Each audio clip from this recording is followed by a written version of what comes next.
حضور اکرم صلی اللہ علیہ وآلہ وسلم کا ارشاد ہے، تمام اعمال کا دار و مدار نیت پر ہے، اور ہر عمل کا نتیجہ ہر انسان کو اس کی نیت کے مطابق ہی ملے گا۔ پس جس کی ہجرت دولت دنیا حاصل کرنے کے لیے ہو یا کسی عورت سے شادی کی غرض سے ہو، پس اس کی ہجرت انہی چیزوں کے لیے ہوگی جن کے حاصل کرنے کی نیت سے اس نے ہجرت کی۔ صحیح بخاری حدیث نمبر 1۔ حضور اکرم صلی اللہ علیہ وآلہ وسلم نے فرمایا کہ وحی نازل ہوتے وقت کبھی مجھ کو گھنٹی کی سی آواز محسوس ہوتی ہے، اور وحی کی یہ کیفیت مجھ پر بہت شاق گزرتی ہے۔ جب یہ کیفیت ختم ہوتی ہے تو میرے دل و دماغ پر اس فرشتے کے ذریعے نازل شدہ وحی محفوظ ہو جاتی ہے، اور کسی وقت ایسا ہوتا ہے کہ فرشتہ بشکل انسان میرے پاس آتا ہے اور مجھ سے کلام کرتا ہے، پس میں اس کا کہا ہوا یاد رکھ لیتا ہوں۔ صحیح بخاری حدیث نمبر 2۔ حضرت صلی اللہ علیہ وآلہ وسلم پر وحی کا ابتدائی دور اچھے سچے پاکیزہ خوابوں سے شروع ہوا۔ آپ خواب میں جو کچھ دیکھتے وہ صبح کی روشنی کی طرح صحیح اور سچا ثابت ہوتا۔ پھر من جانب قدرت آپ تنہائی پسند ہو گئے، اور آپ نے غار حرا میں خلوت نشینی اختیار فرمائی، اور کئی دن اور رات وہاں مسلسل عبادت اور یاد الہی و ذکر میں مشغول رہنے لگے۔ جب تک گھر آنے کو دل نہ چاہتا توشہ ہمراہ لیے ہوئے وہاں رہتے۔ توشہ ختم ہونے پر ہی اہلیہ محترمہ حضرت خدیجہ رضی اللہ تعالی عنہا کے پاس تشریف لاتے، اور کچھ توشہ ہمراہ لے کر پھر وہاں جا کر خلوت گزین ہو جاتے۔ یہی طریقہ جاری رہا یہاں تک کہ آپ پر حق منکشف ہو گیا، اور آپ غار حرا ہی میں قیام پذیر تھے کہ اچانک حضرت جبرائیل علیہ السلام آپ کے پاس حاضر ہوئے اور کہنے لگے کہ اے محمد پڑھو۔ آپ فرماتے ہیں کہ میں نے کہا کہ میں پڑھنا نہیں جانتا۔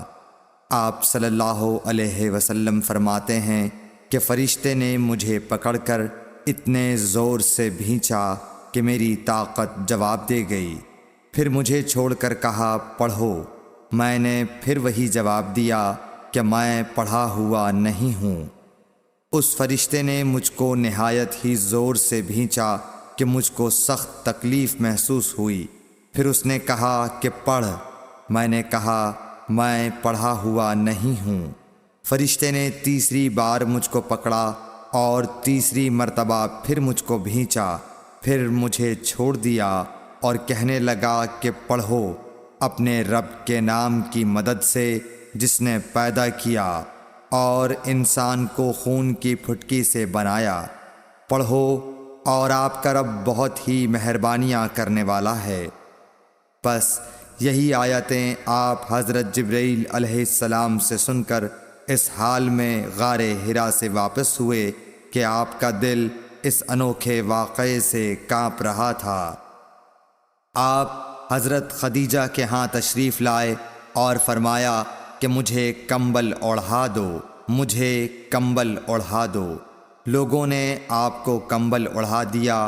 جب آپ کا ڈر جاتا رہا تو آپ نے اپنی زوجہ محترمہ حضرت خدیجہ رضی اللہ تعالی عنہا کو تفصیل کے ساتھ یہ واقعہ سنایا، اور فرمانے لگے کہ مجھ کو اب اپنی جان کا خوف ہو گیا ہے۔ آپ کی اہلیہ محترمہ حضرت خدیجہ رضی اللہ تعالی عنہا نے آپ کی ڈھارس بندھائی اور کہا کہ آپ کا خیال صحیح نہیں ہے۔ اللہ کی قسم آپ کو اللہ کبھی رسوا نہیں کرے گا۔ آپ تو اخلاق فاضلہ کے مالک ہیں، آپ تو کنبہ پرور ہیں، بے کسوں کا بوجھ اپنے سر پر رکھتے ہیں، مفلسوں کے لیے آپ کماتے ہیں، مہمان نوازی میں آپ بے مثال ہیں، اور مشکل وقت میں آپ امر حق کا ساتھ دیتے ہیں۔ ایسے اوصاف حسنہ والا انسان یوں بے وقت ذلت و خواری کی موت نہیں پا سکتا۔ پھر مزید تسلی کے لیے حضرت خدیجہ رضی اللہ تعالی عنہا آپ کو ورقہ بن نوفل کے پاس لے گئیں، جو ان کے چچا زاد بھائی تھے اور زمانہ جاہلیت میں نصرانی مذہب اختیار کر چکے تھے اور عبرانی زبان کے کاتب تھے۔ چنانچہ انجیل کو بھی حسب منشائے خداوندی عبرانی زبان میں لکھا کرتے تھے۔ انجیل سریانی زبان میں نازل ہوئی تھی، پھر اس کا ترجمہ عبرانی زبان میں ہوا۔ ورقہ اسی کو لکھتے تھے۔ وہ بہت بوڑھے ہو گئے تھے، یہاں تک کہ ان کی بینائی بھی رخصت ہو چکی تھی۔ حضرت خدیجہ رضی اللہ تعالی عنہا نے ان کے سامنے آپ کے حالات بیان کیے اور کہا کہ اے چچا زاد بھائی، اپنے بھتیجے محمد صلی اللہ علیہ وسلم کی زبانی ذرا ان کی کیفیت سن لیجئے۔ وہ بولے کہ بھتیجے، آپ نے جو کچھ دیکھا ہے اس کی تفصیل سناؤ۔ چنانچہ آپ صلی اللہ علیہ وآلہ وسلم نے از اول تا آخر پورا واقعہ سنایا، جسے سن کر ورقہ بے اختیار ہو کر بول اٹھے کہ یہ تو وہی ناموس معزز رازدان فرشتہ ہے جسے اللہ نے حضرت موسیٰ علیہ السلام پر وحی دے کر بھیجا تھا۔ کاش میں آپ کے اس عہد نبوت کے شروع ہونے پر جواں عمر ہوتا، کاش میں اس وقت تک زندہ رہتا جب کہ آپ کی قوم آپ کو اس شہر سے نکال دے گی۔ رسول کریم صلی اللہ علیہ وآلہ وسلم نے یہ سن کر تعجب سے پوچھا کہ کیا وہ لوگ مجھ کو نکال دیں گے، حالانکہ میں تو ان میں صادق و امین و مقبول ہوں۔ ورقہ بولا، ہاں یہ سب کچھ سچ ہے، مگر جو شخص بھی آپ کی طرح امر حق لے کر آیا لوگ اس کے دشمن ہی ہو گئے ہیں۔ اگر مجھے آپ کی نبوت کا وہ زمانہ مل جائے تو میں آپ کی پوری مدد کروں گا، مگر ورقہ کچھ دنوں کے بعد انتقال کر گئے۔ پھر کچھ عرصے تک وحی کی آمد موقوف رہی۔ صحیح بخاری حدیث نمبر 3۔ حضور اکرم صلی اللہ علیہ وآلہ وسلم نے وحی کے رک جانے کے زمانے کے حالات بیان فرماتے ہوئے کہا کہ ایک روز میں چلا جا رہا تھا کہ اچانک میں نے آسمان کی طرف ایک آواز سنی اور میں نے اپنا سر آسمان کی طرف اٹھایا۔ کیا دیکھتا ہوں کہ وہی فرشتہ جو میرے پاس غار حرا میں آیا تھا وہ آسمان و زمین کے بیچ میں ایک کرسی پر بیٹھا ہوا ہے۔ میں اس سے ڈر گیا اور گھر آنے پر میں نے پھر کمبل اوڑھنے کی خواہش ظاہر کی۔ اس وقت اللہ پاک کی طرف سے یہ آیات نازل ہوئیں، اے لحاف اوڑھ کر لیٹنے والے، اٹھ کھڑا ہو اور لوگوں کو عذاب الہی سے ڈرا، اور اپنے رب کی بڑائی بیان کر، اور اپنے کپڑوں کو پاک صاف رکھ اور گندگی سے دور رہ۔ اس کے بعد وہی تیزی کے ساتھ پے در پے آنے لگی۔ صحیح بخاری حدیث نمبر 4۔ رسول اللہ صلی اللہ علیہ وآلہ وسلم نزول قرآن کے وقت بہت سختی محسوس فرمایا کرتے تھے، اور اس کی علامتوں میں سے ایک یہ تھی کہ یاد کرنے کے لیے آپ اپنے ہونٹوں کو ہلاتے تھے۔ ابن عباس رضی اللہ تعالیٰ عنہ نے کہا، میں اپنے ہونٹوں کو ہلاتا ہوں جس طرح آپ ہلاتے تھے۔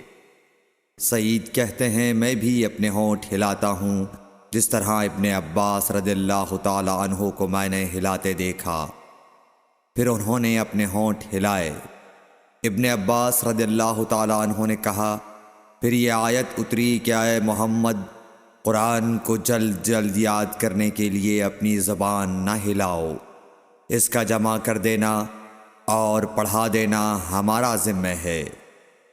حضرت ابن عباس رضی اللہ تعالی عنہ کہتے ہیں، یعنی قرآن آپ صلی اللہ علیہ وآلہ وسلم کے دل میں جما دینا اور پڑھا دینا ہمارے ذمے ہے۔